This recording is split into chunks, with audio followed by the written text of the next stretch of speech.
demonstrator's Catherine, and I'm going to be showing you how to tint your photos and make them look three-dimensional for all of your beautiful scrapbooking pages. So let's get started. This is so much fun and it is so easy to do. These are special non-smear pastel chalks. And the amazing thing about this tool that I'm using is the fact that it has a stylus point on the end. So I always like to get started just by scratching this up very easily. This gets the pastel chalks started. And I'm going to be working in the blue tone colors. This is one of my favorite photographs.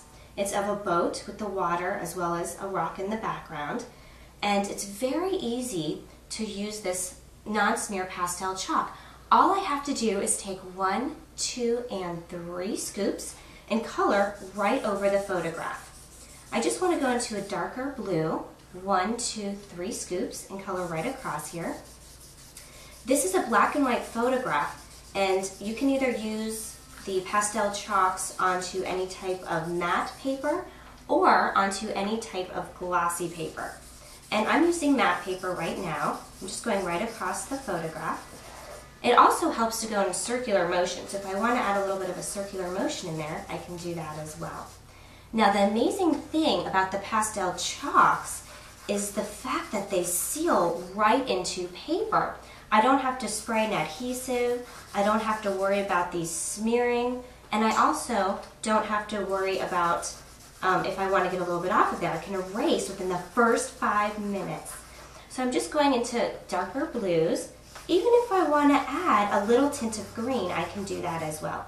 Let me just move this out of the way. That piece I cut just so I can make a three-dimensional look right after I color the water and add the glazed dimensions. Now I'm just taking a little bit more, a little bit of the blue. If you notice, all of these colors are blending right into each other. And I'm using this great tool. It's got a little cotton ball right on the end. I'm going from color to color, and I just want to wait until the cotton ball is absorbed with all of the color. As soon as I want to switch a color, I can go right into green. There we go. And if you notice the cotton ball, I have all of those different colors on there. That's okay, I'm just going from color to color, but as soon as it becomes flat, that's when I want to switch the cotton ball and go right into the next one. I'm just about finished coloring, so I'm just going to take 3 more scoops of the blue, and this is so easy to do. I'm just coloring right across the edge. Again, if I have to erase, I have a little eraser, so I'm just coloring right along here. Now if I get a little bit, right along here, I just take my eraser, make sure I get a little bit off there if I get any of the extra dust, and erase that right away. After that 5 minutes, I cannot erase, so I always want to make sure to erase that right off the photo. So now that I'm pretty much done coloring, just got into all those little areas, I want to take the glazed dimensional gel pen. I love this. This is so easy to work with. I have my color wherever I want this to go, and very easily has a very fine tip on there. I just go right over the color. It's that easy. I'm just squeezing a little bit out, going right across the water. It has a very fine tip, so I just want to make sure I get into all these little areas. And I just kind of use the tip going back and forward. Very easy to do.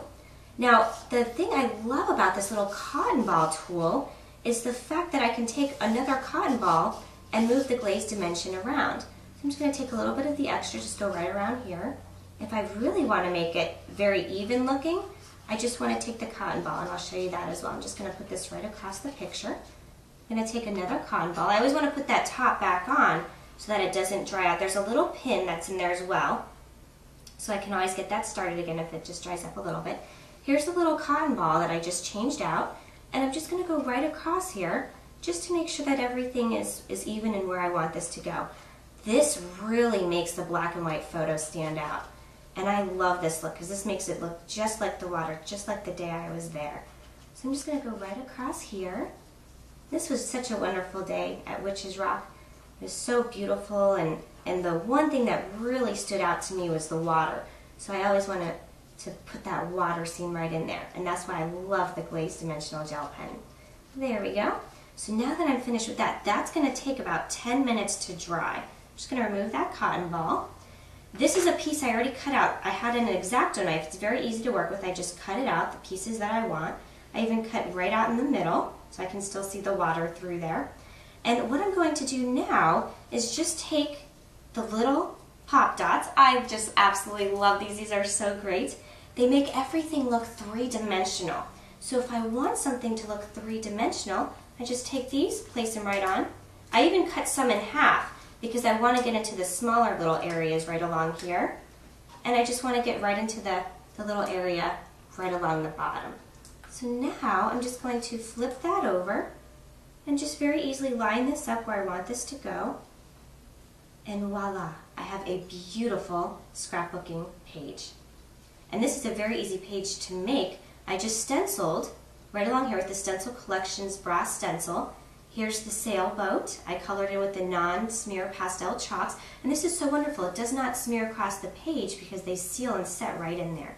Then I also have this piece that I did and just layered it with some paper, laid that down, and in a matter of minutes I have a beautiful scrapbook page.